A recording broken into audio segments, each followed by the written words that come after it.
go home over the next week or so, start thinking, what is my testimony?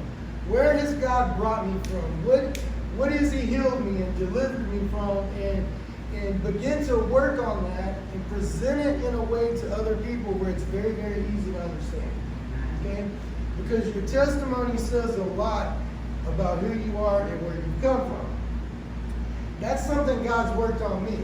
Okay? Because it wasn't very long ago that pretty much almost everybody on this road was hanging out and we were drinking and smoking dope and talking about wild women and just, I wasn't where God wanted me to be, okay?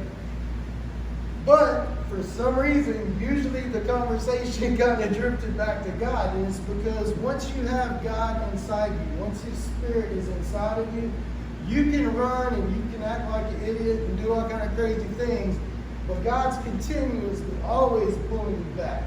And so work on your testimony. Write it down. Let God direct you. Some things you don't want to tell in your testimony. I've got things that I don't want to tell people about. In fact, I hope to God I take it to my grave that people don't find out.